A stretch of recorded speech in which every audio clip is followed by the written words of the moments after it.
Howdy, and welcome back to another episode of World Bigfoot Radio.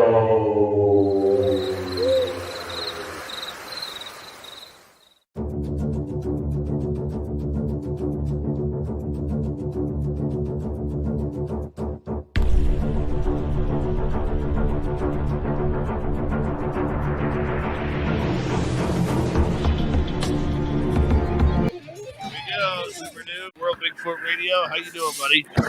I'm hanging in there, bud. I'm not having the best night. I'm in a lot of pain right now, but I took some aspirin so I can make it through the show. Well, I appreciate you fighting it through us, my friend. That's what a good cryptid hunter does. Yeah, a lot of cryptid hunting has to do with how much patience you have and how much pain you can take. That's for sure. You got that right. Well, I'm sorry that you're not feeling that well, man. Yeah, well, actually, first of all, I got the back damage, and then whenever it's really, we had all-time record high today, which prompted all the snow to melt. So everything became like a really, really humid area suddenly. And when you got lots of broken bones and stuff, that really humid really, really hurts. Plus, I have additional problems that basically I need surgery. And I'm not going to have access to have it done until after the first of the year. So I have to put up with December being in a lot of pain, basically. Yeah, happy holidays. And I'm broke as hell, and my birthday is coming up in a week. So if anybody wants to donate to at least give me a decent birthday, paypal.me/World Bigfoot Central. There you go. Nice shameless plug there. I love it. Well, I'm not monetized. The only thing I get is donations. In December, everybody's broke because they're buying presents for their friends, and I understand that. But I'm starving. Anyway, where were we? Are we in 1990 or 2000? 1990, I believe. 1990. And we start out with a man in Libby area of Lincoln County who saw a trio of Bigfoot in January 1990 while he was walking his dog in the woods behind his home. The report comes via Ray Crow's book, Bigfoot Behavior, Volume 3. The man said the thing was a human-like animal. The witness was alerted to the Bigfoot's presence after hearing footsteps behind him. He turned and spotted the creature about 100 yards from his position. He watched as the creature made its way across a field. The man's dog ran back to the house, presumably afraid of the Bigfoot, and the man followed suit. As he was headed back to his home, he saw two more hairy bipeds running across the field. He also reports hearing the creatures emit a screeching howl. In 1990, Bigfoot hit the front page of the Billings Gazette when the paper reported on sightings occurring on the Fort Peck Reservation. According to the July 24 edition of the paper, residents of the Fort Kipp area of the reservation were worried about the creature's presence. Indian Affairs officers spoke to the paper about the sightings and said, quote, "Everybody is kind of keeping their eyes open," said Glenn Littlebird, agency special officer. "People around here are taking it seriously," he said. "They're kind of scared because, that certain type of creature has been sighted around that area numerous times." Teresa Buck Elk, also of Fort Kip, claimed she spotted one of the hairy men running along U.S. Highway 2. She said the creature was more than 6 feet tall and ran on 2 legs. It crossed the highway and ran into the bush as the woman observed it. Buck Elk also smelled a strong foul odor when the creature was nearby. Law enforcement officers from both Roosevelt County and the BIA, Bureau of Indian Affairs, investigated the scene, but found no prints or other evidence of the hairy man's presence. The paper noted, quote, Fred Steele of the Indian Health Service said he grew up hearing stories about Bigfoot, so he interviewed people in the area, and he believes the creature is a Bigfoot. People in that area had heard strange noises during the night before the creature was sighted, Steele said. The BFRO received a report about a Ravalli County encounter, and Ravalli County is right next to me, that took place in September 1991. The reporting witness in this case was an experienced big game hunting guide who recalls coming down a game trail on a ridge in deep, dark timber. My horse was tired. All of a sudden, he became nervous. A little breeze coming to me. Went about 75 yards, my horse started looking to the left. About 25 to 30 feet, there was a big root ball from a downed pine tree, and from the waist up, crouching down, was a Bigfoot. I looked at him in the eyes. It was as surprised as I was. It was not an ape. It looked more like a man, but it had hair all over it, about 6 to 8 inches long. I had a rifle, but I was so close to it, I was afraid to make any sudden moves other than just keep riding.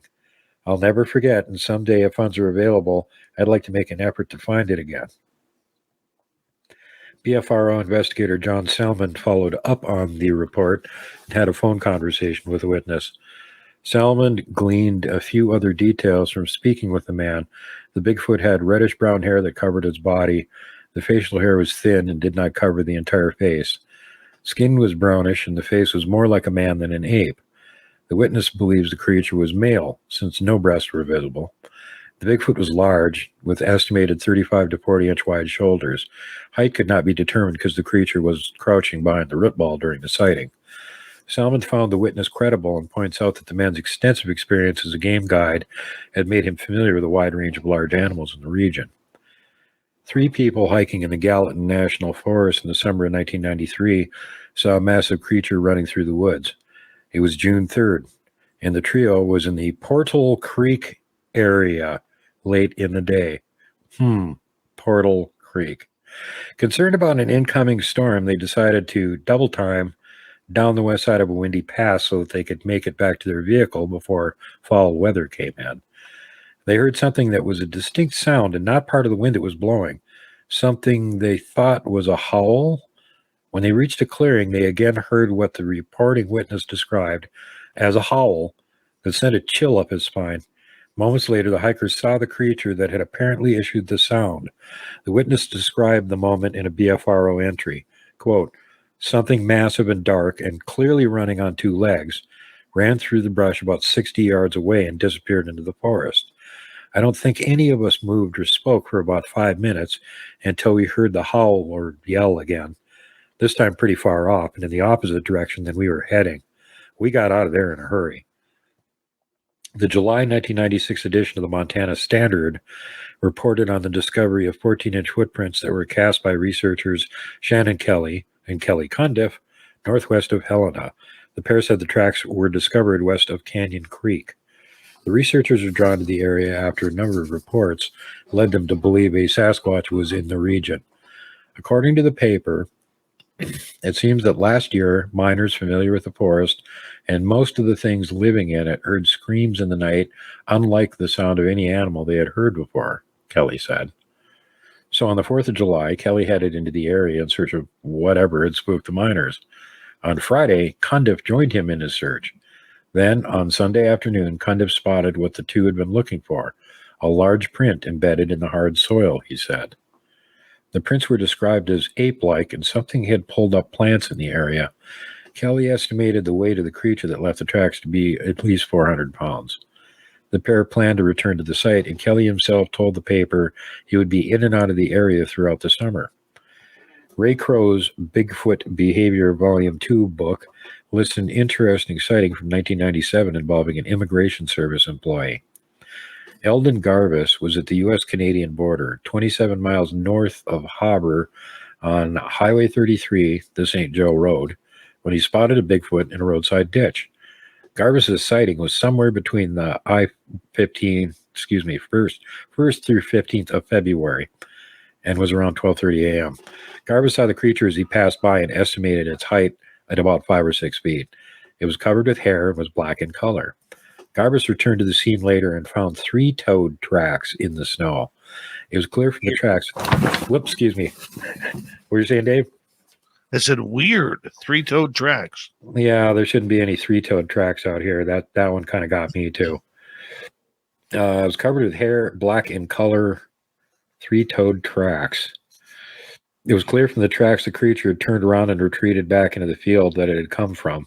Garvis speculated that his vehicle's approach had frightened the beast away, which is certainly possible. Reportedly, a lone hunter out in Cascade County in May 95 spotted an 8-foot-tall creature that had glowing eyes. The thing had reddish-brown hair, but no further description was offered. Apparently frightened or startled, or both, the hunter fired at the creature, and when he did so, the thing vanished in a flash of light. Researcher Linda Moulton Howe recounted the incident on the June 18, 1995 edition of the Art Bell Show. And yeah, that's a famous one. That's really a head-scratcher. I actually heard one other report like that where somebody could clearly see him and took a shot at him, and instead of anything else happening, there was just a flash of light and the Bigfoot disappeared. So, make what you will of that.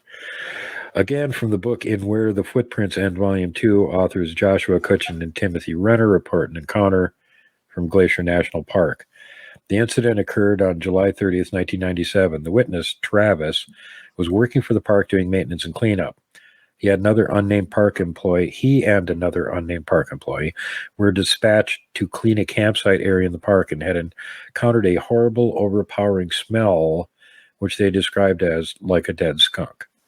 Continuing up the trail, one of the men exclaimed, "Oh my God, there's a Bigfoot."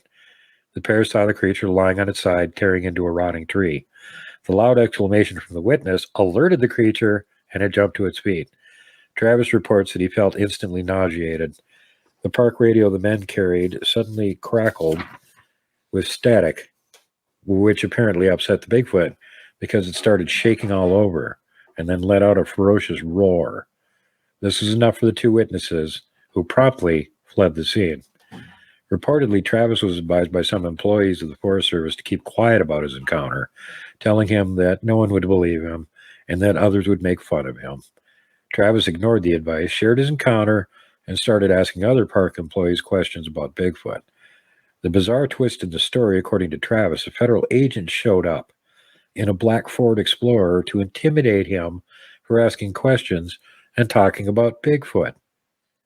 Bigfoot researcher Bobby Short received a report in June 98 that strange 5-inch tracks had been found along the Blackfoot River. There's speculation that this was evidence of a juvenile Bigfoot, but unfortunately, no further details are available. 5-inch long tracks, probably little people. An entry on the BFRO website recounts a July 1999 roadside sighting of an upright, hairy creature. The reporting witness and a friend were traveling east on US 90 in Park County when they saw a large reddish-brown creature walking on the side of the road. Danny, the reporting witness, writes, "It was very large. I don't know exactly how big or how much it could have weighed, but I do know the hands of the animal hung to about the top of the fence post it was walking next to. And those posts are about 3 to 4 feet of exposed off the ground. There were 2 of us who saw the creature walking. It was about 7:30 in the morning when the sighting occurred. The creature was in clear view about 100 to 150 yards away from the witness. In a follow-up interview, Danny clarified that there were other passengers in the van, but only one other person was actually awake, and he was the only one who saw the creature, besides Danny at the time." So now we're up to 2,000. Beautiful. We're making progress. There's not a limitless supply of Bigfoot sightings in Montana, just a lot. A lot. And every time you see a compilation of stories like this, keep in mind there's tons of other stories out there that are not in whatever compilation you're looking at. We got probably 2 minutes. Well, Yeah, we'll start in 2000 after the break then. I probably collected at least 30, 35 Bigfoot encounter stories here in Montana that are not in any database. So it makes you wonder about how many other ones there are where, stuff has happened and people just don't bother to report it. And that's the case with a lot of the researchers out there. They don't bother to make a report to the BFRO or whoever when they see a Bigfoot. They put it out on their channel. Isn't that always the case? Yeah, well, it's like, there's the evidence right there. I filmed it. Somebody want to put that in your database? I don't give a rip. There you go. Just go for it, man. Don't give a rip. Just go for it. When you hear reports of these different creatures with different type of footprints, like 3-toed, 4-toed, we're used to 5-toed, do you think the creature is deformed? Or do you think maybe it lost toes in a fight? Well, there are ones that are maimed. I mean, there's the famous Bossberg track line that they got the track cast and everything from way back when, and that was one that had a deformed, crippled foot. And we've, since then, other people have found ones that have scars on their foot, and then they'll find another track somewhere else, 5 years later that's got the same footprint with the same scar on it. Blaine Tyler got one up in Canada that was also crippled foot, very, very maimed. But you're just talking about only one of their feet, not both of them. And there seems to be some other variety of something out there that leaves three-toed tracks, because there's people that find them in various parts of the country and they both feet have 3 toes, and there's individuals of different sizes. So whatever the hell they are, it's a breeding population. On that note, Duke, I'm going to get you to hold right there as we are going to go to our break, our final break of tonight's show. Super Duke from World Bigfoot Radio is here with the Cryptid Report till the top of the hour. Always exciting when Super Duke is filling us in on the latest stories of the legendary Sasquatch. We will be right back.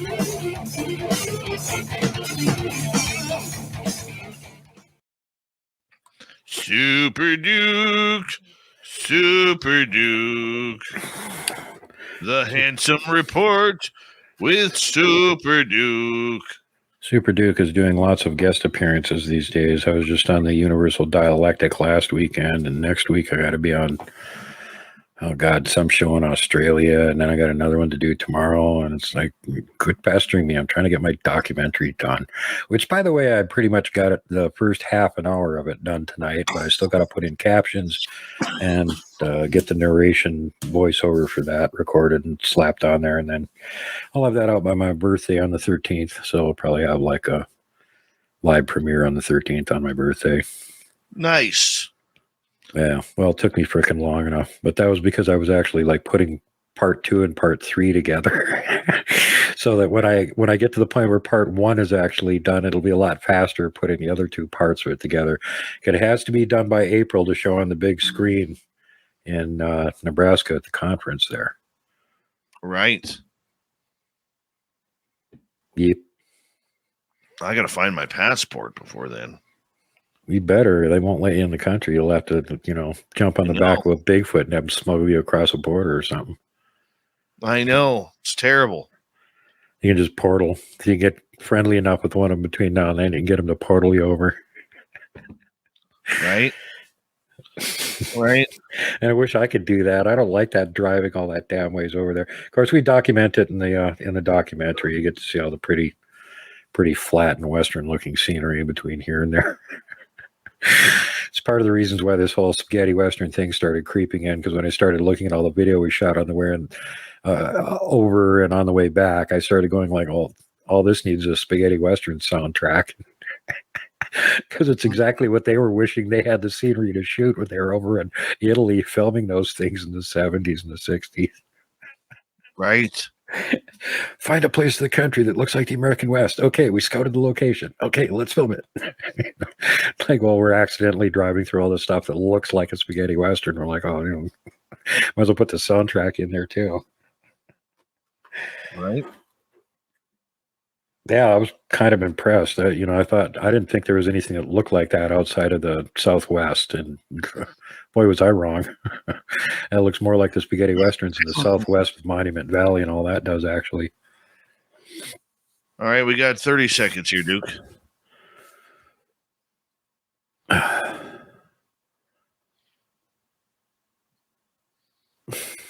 Thank you tonight to CS, Twigbird, Mike, another Mike, Shelly, and T-Bone. Very much appreciate super chats. And oob to Joe's Main. You've got aliens. Here we go, everybody.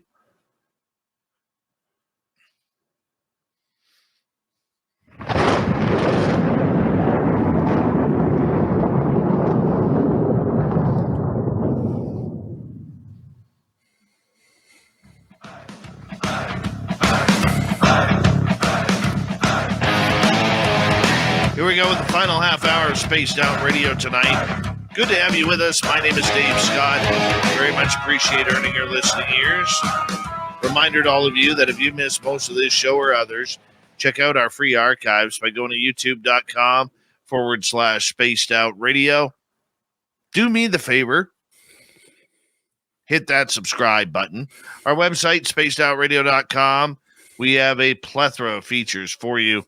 Rock out to Bumblefoot, read the Newswire, check out our swag as well. Follow us on Twitter at Spaced Out Radio, Instagram, Spaced Out Radio Show, and on Patreon in the Space Travelers Club. Okay, we continue on with Super Duke from World Bigfoot Radio, hammering us down with the cryptid report this week. Duke, carry on. After weeks of endless reports of Bigfoot sightings in Montana, we have finally reached our century. Yay! We're in the 21st century. Yay. Okay. In the summer of 2001, rancher Steve Kuklowski found himself the subject of a rumor that he had shot and killed a Bigfoot on his property at Pryor Creek. The rumor has been going on all summer. I have no idea what it is. I have no idea how it got started, Kuklowski told the Billings Gazette. The October 23rd report noted that the story had been circulating for 3 months and that there were different versions of the tale. In some variations, the creature was hit with a vehicle. Most versions indicated the Crow Reservation as the location of the encounter and the body. The tribe had plenty of inquiries about the purported body. As the Gazette reports, Dexter Falsden, director of public safety for the Crow tribe, described what he had heard. He heard a Bigfoot got killed. Some people came and picked it up and took it away. Falsden referred to the conspiracy that government agents showed up almost instantly, bagged the Bigfoot body up, and quickly left the scene. No, really, we've never heard that before. Even the FBI senior resident agent in Billings, Dan Vierthaler, was asked about the creature. He told the Gazette, "That's the first I heard of it. I can assure you that we are not doing anything covertly to hide a body. I do not have a Bigfoot in my evidence locker." The town of Plains in Sanders County was the site of an intriguing 2003 track find reported by the Valley Press. The tracks were found off River Road west of 87-year-old Jim Rowader's property. Two other men, Dean Peterson, whose young son first spotted the tracks, and Bob Messing, spent 2 hours following the track line into the woods. They lost the creature's trail when they reached an area with little snow and hard rocky ground. That's everywhere in Montana during the summer. Hard rocky ground. Messing reported there were hundreds and hundreds of prints, and he guessed by the tracks the creature weighed between 800 and 1,000 pounds. The path of the tracks indicated that the creature had emerged from the woods, walked toward Rowader's shop, where it triggered a motion light. Peterson, who lives next door to Rowader, reported that at around 3:30 in the morning, he'd been woken by his dog barking. Looking outside, about 45 yards from his window, he noticed the motion light on Rowader's shop was on. However, there was nothing in view of the light and no indication of what had tripped it. Peterson, a former police officer from Kalispell, and Messing both agreed that the prints were not hoaxed. noting that it was clear from the prints the creature's foot had an arch and was not flat-footed. Now, that's something not usually reported. Messing Right. said the prints were like the humans, but slightly squared, adding there were absolutely toes. It was absolutely not an animal that he would normally have seen out here. I've never seen anything like that. According to Ray Crow's Bigfoot Behavior Volume 2, researcher Don Monroe, who was at the conference last year in Nebraska, interviewed a train engineer who spotted a Bigfoot walking alongside train tracks in August 2003 near Twin Meadows and Kalispell. The engineer, Will Vasquez, said the BNSFR, which is the Burlington Northern Santa Fe Railway, train was heading north when it went around a corner through a rocky area along the river. The black hairy creature was about 8 feet tall. Due to the speed of the train, the sighting lasted only a few seconds. On December 30th, 2003, news broke that a Bigfoot had been shot by police officers in Montana. The term news should be used loosely here, since the story's Right. source turned out to be the tabloid The Weekly World News. And comparing that to mainstream media today, roll a dice and figure out which one you think is accurate. As such stories sometimes do, rumors flew, and Montana State Police found themselves having to answer calls regarding the purported dead Bigfoot. Captain Dave Dill, head of the Billings Regional Office of the State Highway Patrol, solemnly reported, quote, "I can assure you, we didn't shoot a Bigfoot," unquote. In March 2004, a woman and her daughter's boyfriend were on the highway above Clark Fork River. Hey, that's right over there. On their way to St. Regis to pick up her daughter. It was a bright Sunday afternoon, and as they crossed the river, the woman spotted an unusual sight. As Lawrence and Ober recorded in Montana Myths and Legends, quote, "I noticed the ice was breaking up from around the edges and floating downstream. As we started over the bridge that spans the river, I looked to my left, as I always do. There's a sandbar that reaches out into the river on the west side, and near the tip of it, I saw a very tall, 8 to 10 foot tall, hairy being, and a much smaller one with it. It looked to be right at or just taller than the knee of the larger one. The woman reported that the taller creature had long hair that was reddish brown in color. The other passenger also spotted the creatures, but the pair continued their journey without stopping to observe any further. On the return trip later in the day, the creatures were nowhere to be seen. The woman had the impression that she had observed a parent trying to teach its child something about the water, or perhaps just letting it carefully explore. A veterinarian became a believer in the existence of Bigfoot after her sighting near Missoula. Hey, I'm in Missoula in the You're in summer Missoula. of 2012. Everything's happening near me in this book. I love it.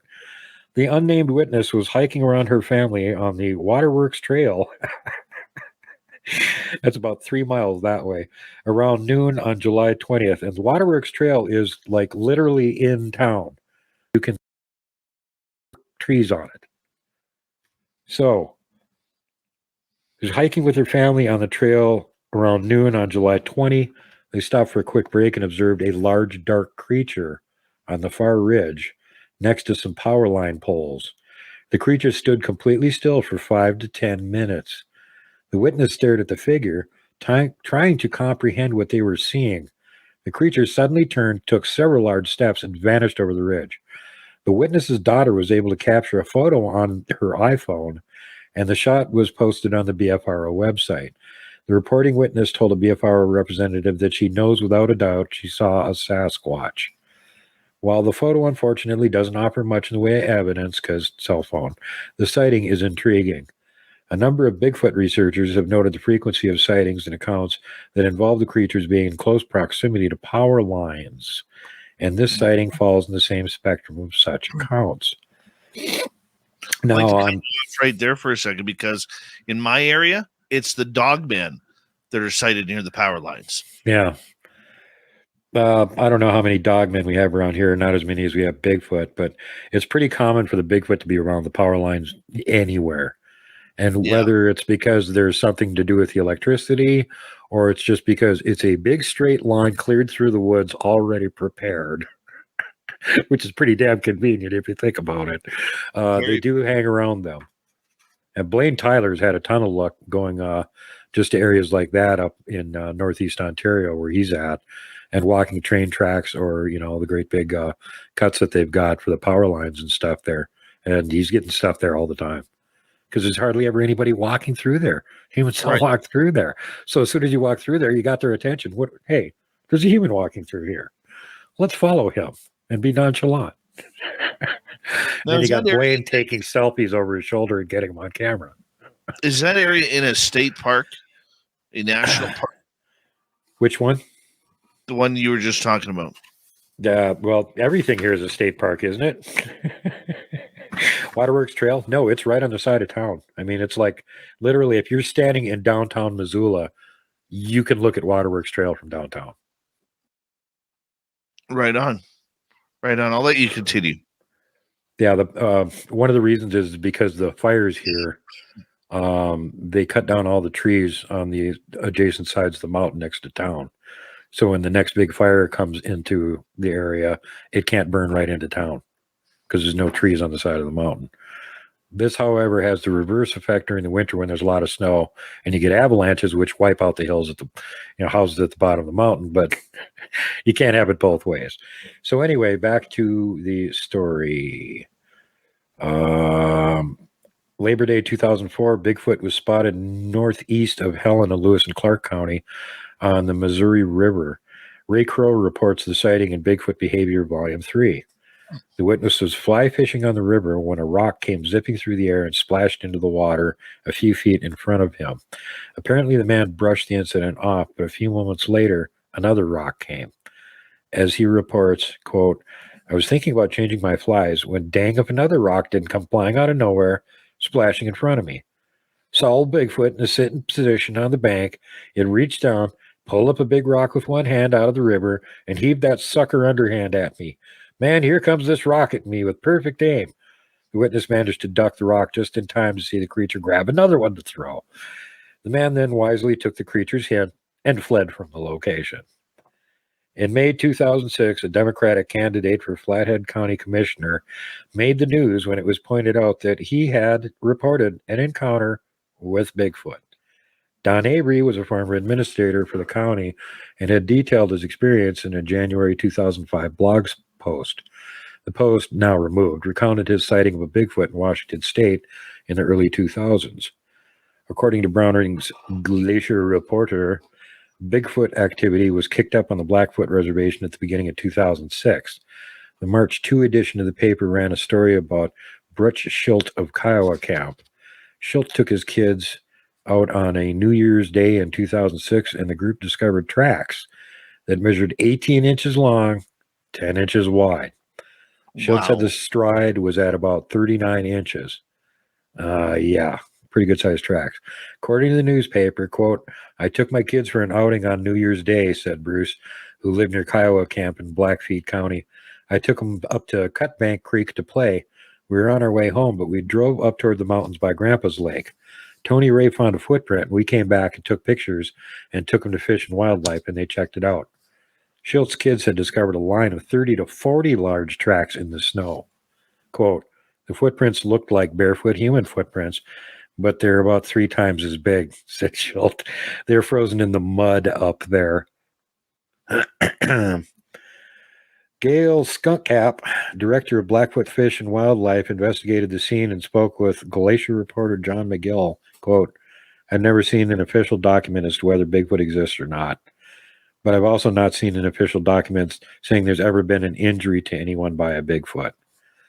Of the tracks discovered by Schultz, Skunkcap said only one looked like it might come from something unusual, but his department is taking no chances. People are calling in asking if I see one, should I shoot it, he said. Skunkcap told the reporters that many of the calls were from concerned citizens asking if Bigfoot was living around their homes and asking what they should do about the creature. Well, give them Snicker bars. Jeez. Skunkcap stressed that shooting it was likely unnecessary since there are no reports of the creature attacking humans in the area. No way. No reports? There are no reports of Bigfoot attacking humans in the area. I'd say if you see one, don't shoot, because if it's someone playing a practical joke, you could wind up hurting somebody, Skunkcap stated. He further cautioned that the tracks could be human. Yeah, there's a crazy human out there with a 39-inch stride and 18-inch tracks walking through the frozen mud. Sure. There are a lot of trappers out with bear track snowshoes, he says. There's a lot of pothole lakes up there and trappers using bear paws, but we take all calls seriously and we investigate. Rumors about sightings continued to circulate in the area through the spring and into the summer. Bigfoot researchers from California and other regions journeyed to Montana to investigate, but no further evidence was reported. An anonymous report sent to Bobby Short from a Montana man living in the Swan Mountains against the Flathead National Forest details his sightings of a possible Bigfoot. The report is dated September 6, 2007. In it, the witness recounts walking with his dog at dusk when he saw the silhouette of what appeared to be a person crouching behind a birch tree. The man called out a greeting, but the figure responded by quickly darting away. Whatever it was, I can tell you it was bipedal, fast, and very hairy, probably around 6 feet tall or so. Another juvie. Another report I was sent involved a boy out cutting wood with a chainsaw in 2009. Reportedly, the boy sensed something in the area and turned around to spot an 8-foot tall creature. The boy said the beast looked like a silverback gorilla. The creature was standing upright, had a human-like face, and a somewhat pointed head. The frightened boy ran away from the creature and reported the thing to his family. There were other incidents around the home, too. The following month, the boy's father had a memorable experience. As the man reported, it was quite early in the morning, and the sun was just coming over the mountain. I opened the back door and let the dogs do their morning business. About 50 feet from our back door was a large, hairy, man-like being. The dog saw it as well and came running back into the house. I stood still on the stairs watching it. I think I was in shock by what I saw. It then turned and looked right at me and let out this scream or holler sound. It was the most frightening thing I have ever encountered. The yell struck every nerve in my body. I was so scared that it instantly made me cry. The witness had a classic fight or flight response. Reportedly, he had never experienced such a level of fear in the woods. He was well familiar with Montana's wild animals, but he had never seen anything like the creature he witnessed standing before him. He describes the beast thusly. The animal was about 7 to 8 feet tall, had brownish black hair covering its body. The hair was probably about 4 to 6 inches long. I'd guess it would weigh at least 500 pounds. When it let out that yell or scream at me, I got the feeling it was angry that I saw it. The face was like that of an ape, but with very human features. I stood frozen to the stairs as it moved off down the hill. The experience probably lasted only a couple of minutes. It walked on 2 legs, and it was no bear. The man was adamant that the creature he saw was not a bear, having been face to face with some of the state's large animals, including bear, elk, and mountain lion. He's confident that what he saw was something completely different. He reiterated the disturbing experience he had when the creature screamed. When it let out that yell or scream was what really touched a fear in me. At the September 2011 meeting of the Western Bigfoot Society, Don Monroe, also previously mentioned, spoke about the potential high intelligence of Bigfoot, specifically the theory that the creatures sometimes braid the hair of horses. Monroe related an account from an equestrian woman in Montana who claimed that younger Bigfoots who had smaller fingers were responsible for the braids that appeared on horses' hair. According to the group's meeting minutes, the report stated the braids range from simple 3 strands to more complicated ones similar to a French braid and are tied off with a tight hair knot. And he's absolutely right. There are examples of that at the Nebraska Bigfoot Museum that Dave could check out this spring. And they have been found all over the place, including on other continents. As a matter of fact, the lady that runs that Bigfoot Museum has a whole book on it. She's the expert. While there are occasional reports of horses turning up with their manes mysteriously braided, the idea that Bigfoot is the culprit is, at the least, controversial. More Bigfoot news came out of Montana in August 2012, but this time the story was a tragic one and was reported by numerous state news agencies. On Sunday, August 26th, a 44-year-old man named Randy Lee Tenley decided to try his hand at some hoaxing. This is why you don't do hoaxes in Montana. Tenley's plan went awry, and he was struck by 2 vehicles and killed just south of Kalispell. Tenley had donned a ghillie suit, a type of full-body camo outfit used by military snipers, and was standing in the right-hand lane of U.S. Highway 93 when he was struck by the first car. The second one struck him as he lay in the road. The drivers were both teenage girls, 15 and 17 years of age. And I don't think he mentions it here, but they weren't even from Montana. They're Idaho girls. After interviews with some of Tenley's friends, State Trooper Jim Schneider verified the man's motives. Officer Schneider told reporters he was trying to make people think he was a Sasquatch, so people would call it a Sasquatch sighting. You can't make it up. I haven't seen or heard anything like this before. Obviously, his suit made it difficult for people to see him. The best thing that could have happened to this idiot is what did happen, that he got run over. Most Montanans are heavily armed, know that there is no season on Bigfoot, and will pull over and shoot his ass on purpose. Well, you're lucky, because up here, you have to wait 3 to 9 months before you're able to go hunting. Yeah. Now everybody carries guns around here all the time because huge grizzlies. Yes. So you see something that's a Bigfoot, there's no law against shooting one of them. Guess what they're going to do? Right. So you're standing by the road in Montana in a ghillie suit, pretending you're a Bigfoot in the dark. Did they mention in the dark? It was in the dark. Oh, talk about asking for it. So derp. Dude, we have about 1 minute and 40 left here, and we won't talk to you until after Christmas on this show. Oh no. I got time off. Yeah, no kidding. And by the way, let's just be blunt here. Your sister doesn't mind you using her phone? Hello? What? Huh? I don't know. I don't have a sister. I thought you did. Nope. I have 2 brothers that live in Florida that I never hear from. Well, that sucks. Hey, I could lend you my sisters because they don't talk to me. Man, no thanks. I have as many sisters as I wanted. I hear you, buddy. Hey, Duke, always a great job on Spaced Out Radio, my man. Thank you for your great time. All right. Love to be here with everybody. Thanks for checking it out. And don't forget, you can find me everywhere on MeWe, Rumble, BitChute, Odyssey, Twitter, Gab, and MeWe. Did I say MeWe? MeWe. MeWe. There you go. That's Super Duke for World Bigfoot Radio. Make sure you hit subscribe on all of his channels out there. His beard deserves it. As we say hello to Mr. Ron Bumblefoot Thal, rocking in the background with Little Brother is watching. Bumblefoot is the official music of Spaced Out Radio, rocking us in and out of every single show. Get your horns up for the guitar god himself. Special thanks to everybody listening in at work, at home, in your cars, wherever you may be. Thank you to everyone in our chat rooms tonight. YouTube, Twitch, LGAP, Facebook, Spreaker, LinkedIn, the Space Travelers Club, and on Twitter or X at hashtag Spaced Out Radio. I know you're out there somewhere. Remember, this show is copyright by Spaced Out Radio and SOR Media Ventures Limited. Thank you so much for choosing to share your evening with us, because together, my friends, we're watching. we own the night. Mr. Bumblefoot, we need a favor.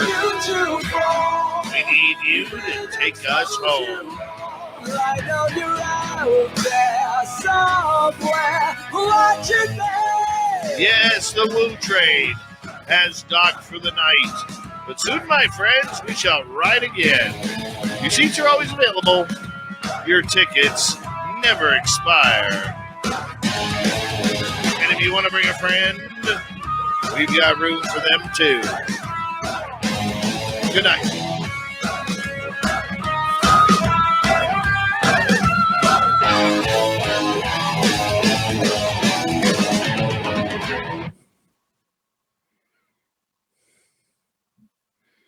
We clear. We still haven't run out of Bigfoot reports. Oh my God. We've been doing this for a month, David. We still haven't run out. Jesus. Oh, but that's, as soon as we run out of those, then there's a really long chapter on the little people. Beauty. Yeah. I love it. I love it. We don't get enough little people reports. We need more people to cover that because that's really creepy and it's really real. I know, and I'm glad I haven't ran into them. Don't want to run into them, but I found their tracks and I got 2 of them on video, and that's about as close as I want to get. I'll tell you that much. Oh, wow. How big were their tracks? 3 inches. Wow. Moccasin tracks, 3-inch long moccasin tracks. What makes 3-inch long moccasin tracks, Dave? Right. There's a really limited variety of choices there. Oh. You don't have any toddlers running around in the woods with moccasins on, leaving 3-inch long moccasin tracks. You know what I mean? I hear you there, buddy. Now, so what's going on in the rest of the month now? I'm not on for the rest of the month. It's only the beginning of the month. No, you're back next week. Oh, I thought you said we weren't going to see you until after Christmas. Oh, God. I meant something else, somebody else. My brain is fried today. Mine isn't working all that well either. I just feel like total crap.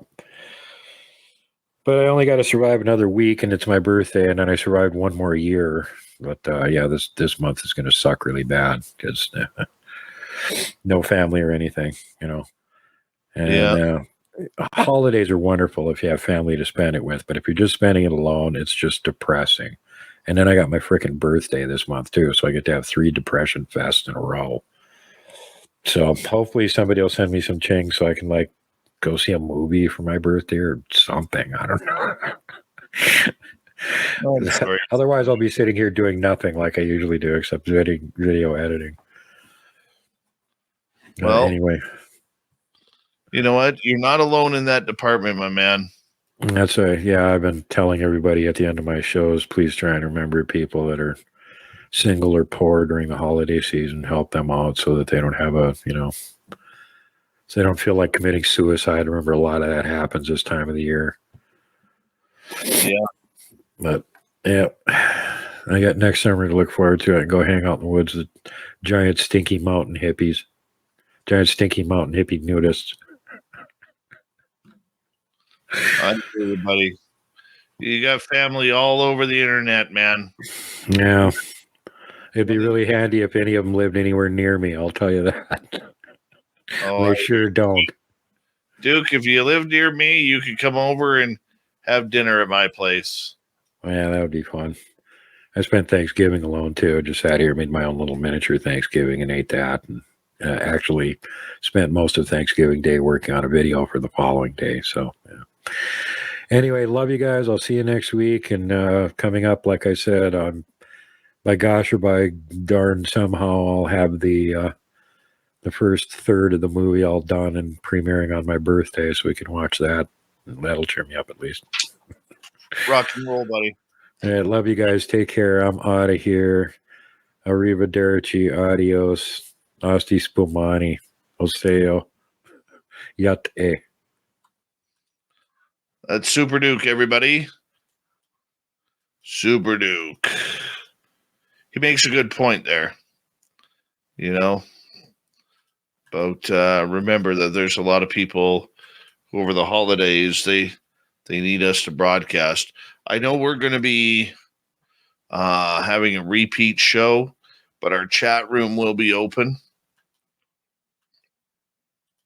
So that way, all of you who want to spend time together, you have a place to get together in our chat room.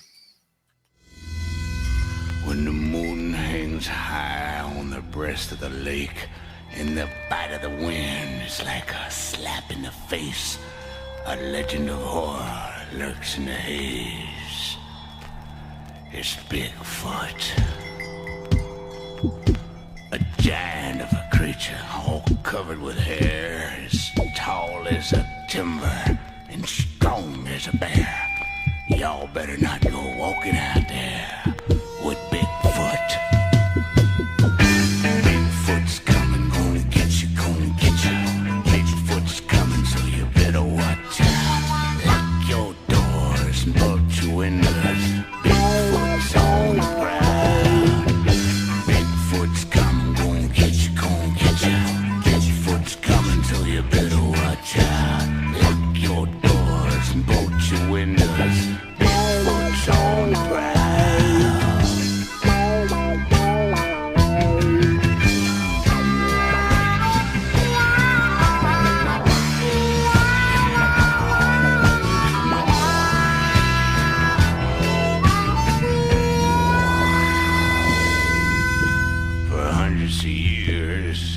legend has grown about this big hairy man that walks all alone.